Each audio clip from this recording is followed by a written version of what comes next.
लेकिन अगेन वही फवाद बड़े मोहतात अंदाज में, और ये यकीन करें, हाँ, ये मंजर देख के जो है ना एक थोड़ी सी तसल्ली हो गई है कि ठीक है इंशाल्लाह जो ये 8 जिंदगियां हैं बाहिफाजत इनको निकाल लिया जाएगा। और सलाम है हमारे इन जवानों को जो कि हमेशा हमें फ्रंट फुट पर नजर आते हैं और कोई भी ऐसा मुश्किल वक्त आ जाए हमेशा हमें लीड करते ये नजर आते हैं। और उमर इनायत साहब ने भी हमें ज्वाइन किया हुआ है। उमर साहब, पाकिस्तान में हमने देखा कि चेयर लिफ्ट का जो सिस्टम है, हम जब नॉर्दर्न एरियाज जाते हैं बड़े शौक से हम इस चीज़ को एंजॉय करने की कोशिश करते हैं। यहाँ के चेक एंड बैलेंस में, यहाँ के सिस्टम में, यहाँ के कवानीन में चेयर लिफ्ट के हवाले से और जो इंटरनेशनल है, सर क्या डिफरेंस आप देखते हैं इनमें? जी मैडम, इसमें ये जिस तरह कर्नल साहब अभी बता रहे थे कि इसमें वो चेक एंड बैलेंसेस होने चाहिए। जब आप इस तरह का स्ट्रक्चर होता है ना, जिस तरह एलिवेटर्स हैं, चेयर लिफ्ट आ गए, जिसमें ट्रांसपोर्ट आ जाती है, जिसमें मैस इन्वॉल्वमेंट होती है, ज़्यादा लोग ट्रैवल करते हैं और इन केस ऐसी चीज़ें जब खराब होती हैं तो उसका इफेक्ट भी ज़्यादा ही होता है। तो इसमें फिर हमारे इंजीनियरिंग स्टैंडर्ड में इसके इम्पोर्टेंस लेवल दिए जाते हैं।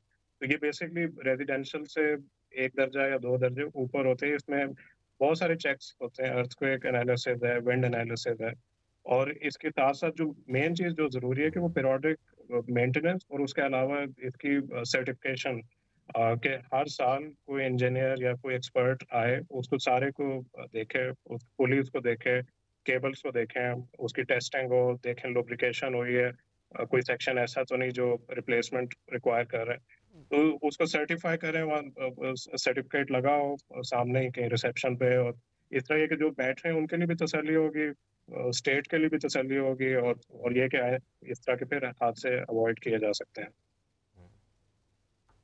ठीक, अच्छा, ये उमर साहब इस चीज़ के ऊपर ख़ास तौर पर ज़रा फोकस करते हुए बताइएगा कि सीलिंग ऑपरेशन अगर ये होता है तो इसमें एहतियाती तदाबीर आप क्या समझते हैं कि एहतियाती तदाबीर क्या इख्तियार करनी चाहिए? इसमें मैं अगर इंजीनियरिंग पॉइंट ऑफ व्यू से बात करूं तो उसमें तो जाहिर है जब उन्होंने पहले एग्जामिन किया करीब जाके, तो यही होगा कि कोई ऐसी पुली ना हो जो कि बिल्कुल ही अपने वो लास्ट स्टेजेस पे हो, और वो उसमें जब मूवमेंट अंदर बकेट के हो, या फिर वो जो ऊपर से डाउनवर्ड प्रेशर है, तो पुली फेल हो सकती है। क्योंकि अभी हमें लग रहा है कि वो एक साइड से लटकी हुई है, तो इसका मतलब अगर 2 पुली यूज हो रही थी तो एक तो कॉम्प्रोमाइज हो गई है, तो सारा वेट अब एक पुली के ऊपर है, तो वो फिर वहां से जो है ना वो डेंजर आ जाते हैं। तो मगर ये कि इसमें टेम्परेरी तौर पे कोई हुक लगा के जो साथ में जो केबल है वो हुक टेम्परेरी हुक किया जा सकता है, कि जस्ट इन केस अगर वो पुली टूट भी जाती है तो कोई और साथ में अटैचमेंट हो कि जो रोक सके। तो यही मेरे ख्याल से इसमें डेंजर होगा कि मूवमेंट एक डेंजर हो सकता है, दूसरा है कि डाउनवर्ड प्रेशर जो है, जो हवा का वजन, वो हो सकता है। सही, ठीक। खड़ल साहब आपकी तरफ आते हैं, जैसा कि हम हवा के प्रेशर की भी बात करें, इससे पहले भी जब हमने माहिरीन से बात की थी तो उनका एक मौक़िफ़ ये ज़रूर था कि अगर तो हेलीकॉप्टर इस चेयरलिफ्ट के ऊपर जाता है तो हवा का प्रेशर ज़्यादा हो सकता है और जिसकी वजह से ये रस्सी टूटने का भी ख़तरा ज़्यादा हो सकता है। सर, सीलिंग ऑपरेशन एक मेन वो बताया जा रहा है कि एक यही तरीका हो सकता है। ये जिस तरह से अभी हमें उमर साहब बताते हैं कि हुक्स लगा के आप उसको फॉर द टाइम बिंग आप सेव कर सकते हैं कि खुदा न खास्ता अगर रस्सी टूट जाती है। सर, इसके अलावा चूँकि ज़ाहिर सी बात है कि आपने अपनी फील्ड में ये चीज़ें देखी होंगी, इसके अलावा अगर कोई और चीज़ हो, कोई और तरीका हो। सर अगेन वही बात, वक्त बहुत कम है और हमें इन बच्चों को, इन 8 जिंदगियों को रेस्क्यू करना बड़ा ज़रूरी है। जी देखें, ये जो हमारे एसएसजी के कमांडोज हैं जी, ये पूरे हमारे नॉर्दर्न एरिया में सैचन और डिफरेंट सेक्टर्स के अंदर स्लिंग ऑपरेशंस तो चलते रहते हैं, लेकिन उसमें एक चीज़ होती है कि वो बेस एटलीस्ट स्टेबल होती है। यहाँ पे जो सबसे बड़ी कम्प्लेक्सिटी है वो ये है कि जो बेस है जहाँ जिस पे ये इस ट्रायंगल ने, इस फिज़िक्स के ट्रायंगल ने काम करना है, वो बेस स्टेबल नहीं है। और अब ये हो सकता है जी, जैसे उमर साहब भी बात कर रहे थे कि ये जो इटसेल्फ ये जो डोली है, इसको किसी तरीके से अगर हुक किया जाए मज़ीद उस रस्सी के साथ, जो कि केबल जिसके साथ लटकी हुई है, जो कि अगेन बहुत मुश्किल है क्योंकि जैसे ही हेलीकॉप्टर ऊपर आता है वो बहुत ज़्यादा हिलना शुरू कर देती है, तो वर्टिकल स्लिंग के ज़रिए ही रेस्क्यू करना एक पॉसिबिलिटी नज़र आती है। हॉरिजेंटल स्लिंग हो नहीं सकता। सही। तो अब हॉरिजेंटल आप इस लेवल पे नहीं आ सकते क्योंकि जो रोटर है हेलीकॉप्टर का वो फिर उसके आप करीब नहीं जा सकते, वो एक रोटर भी इशू है। सो हॉरिजेंटल और वर्टिकल दोनों में एक बहुत बड़ी कम्प्लेक्सिटी है।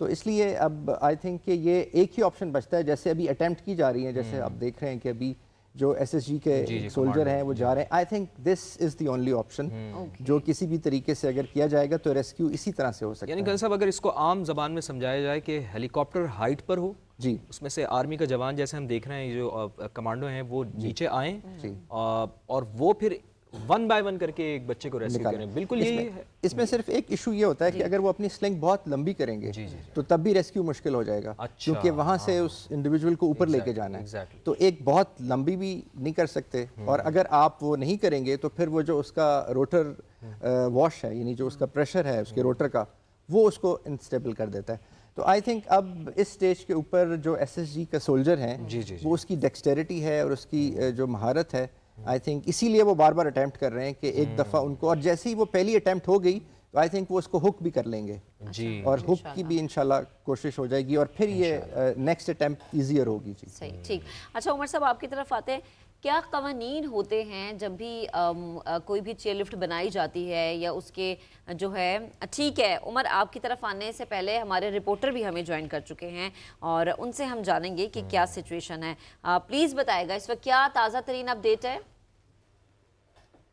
जी बिल्कुल, इस वक्त जो है एक आर्मी एविएशन का हेलीकॉप्टर यहाँ पे दोबारा से रेस्क्यू ऑपरेशन करने की कोशिश में है, लेकिन अभी तक उन्हें भी किसी किस्म की कामयाबी जो है वो हासिल यहाँ पे नहीं हुई है, और वो अपने तौर पे एक अटेम्प्ट यहाँ पे कर रहे हैं कि दोबारा से इस लिफ्ट डोली जो है इसके करीब जाया जा सके और किसी तरीके से वहाँ पे जो फंसे हुए लोग हैं उनको निकाला जा सके।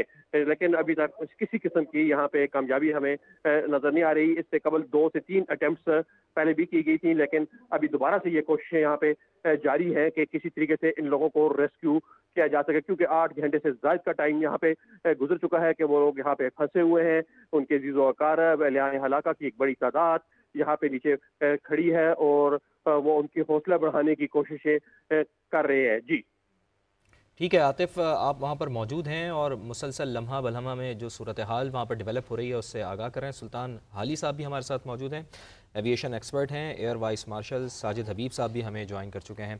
तो सुल्तान हाली साहब, आप फरमाइएगा कि जिस तरह से कोशिशें की जा रही हैं रेस्क्यू करने के लिए, क्या यही तरीक़ाकार अडॉप्ट किया जा सकता है ताकि बच्चों को बहिफाजत नीचे लाया जा सके?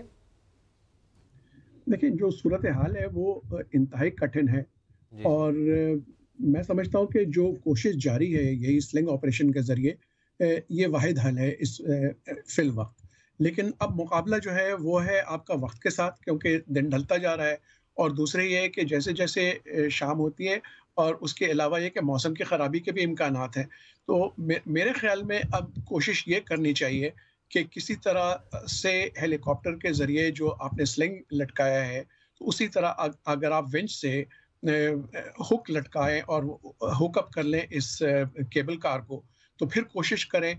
ऑल्दो अगर हमारे पास बड़े हेलीकॉप्टर होते जिस तरह शिनूक होते हैं, वो तो फिर पूरी केबल कार को ही लिफ्ट कर लेते।